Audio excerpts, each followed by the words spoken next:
அன்பு கண்மணி ஜோடி யாருக்கெல்லாம் பிடிக்குமோ இந்த வீடியோக்கு லைக் போட்டு ஹைப் பண்ணிட்டு அப்படி என்னுடைய சேனலை சப்ஸ்கிரைப் பண்ணி என் சேனலுக்கு சப்போர்ட் பண்ணுங்க ஃப்ரெண்ட்ஸ். கண்மணி கோவிலுக்கு போகலாம் கிளம்பு அப்படின்னு சொல்லிட்டு பாட்டி கண்மணி கிட்ட சொல்றாங்க. உடனே கண்மணி இருந்துட்டு, என்ன பாட்டி நம்ம எல்லாரும் போயிட்டா அத்தையை யார் பாத்துக்கிறது, நான் இங்கவே இருக்கேன் அப்படின்றாங்க. அத்தையும் தான் நம்ம கூட்டு போக போறோம் கிளம்பு அப்படின்னு சொல்லிட்டு பாட்டி சொன்னதும் கண்மணியும் கிளம்பி ரெடி ஆயிடுறாங்க. ஆனா இந்த பாட்டி அத்தை வீட்டுல இருக்கட்டும், நம்ம மட்டும் போயிட்டு வரலாம், நம்ம போயிட்டு உடனே வந்துடலாம், அத்தை அங்க வரலன்னு சொல்றா அப்படின்ட்டு பாட்டி அன்பு கண்மணி எல்லாத்தையும் கோவிலுக்கு கூட்டு போறாங்க. அங்க போயிட்டு கண்மணி, நான் ஒரு நேர்த்திக்கடன் போட்டு இருக்கேன் சிவகாமி சரியாகணும்னு சொல்லிட்டு, அந்த நேர்த்திக்கடனை நீங்க 2 பேரும் சேர்ந்து தான் பண்ணணும் அப்படின்னு பாட்டி சொன்னதும், இங்க கண்மணி வந்துட்டு, என்ன நேர்த்திக்கடன் பாட்டி சொல்லுங்க நான் செஞ்சுடுறேன் அப்படின்னு கண்மணி கேட்கறாங்க. உடனே அதை நீங்க 2 பேரும் சேர்ந்து தான் செய்யணும் அப்படின்னு சொல்லி சொல்றாங்க. உடனே அன்புவும், என்ன நேர்த்திக்கடன் பாட்டி நாங்க 2 பேரும் சேர்ந்தே பண்றோம், அம்மாவுக்கு சரியாகணும்ல அப்படின்ட்டு அன்பும் சொல்லிக்கிட்டு இருக்காங்க. உடனே பாட்டி இருந்துகிட்டு, இங்க பாரு கண்மணி, அந்த குளம் இருக்குல்ல அதுல ஒரு 108 குடம் தண்ணி எடுத்து இந்த பிள்ளையாருக்கு நீயும் அன்பும் சேர்ந்து அபிஷேகம் பண்ணணும் அப்படிங்கிறாங்க. உடனே கண்மணி இருந்துட்டு, நானே 108 குடம் பிள்ளையாருக்கு வந்து எடுத்து அபிஷேகம் பண்றேன்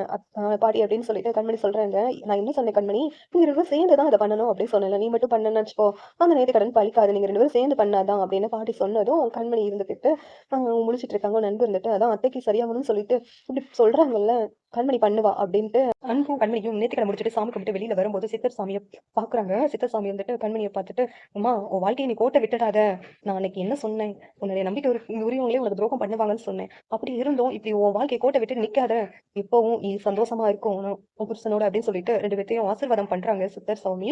உன்னை கண்மணிக்கு ஒரே குழப்பமா இருக்குது, அன்புதான் துரோகம் பண்ணிட்டாங்கன்னு சொல்லிட்டு அவரை விட்டு நம்ம வெளியில வந்தோமே, அப்படி இருக்கும்போது சித்தர் சாமி என்ன சொல்றாங்க, நம்ம பண்ணது தப்பா அப்படின்னு சொல்லிட்டு கண்மணிக்குள்ள ஒரு கேள்வி எழுது.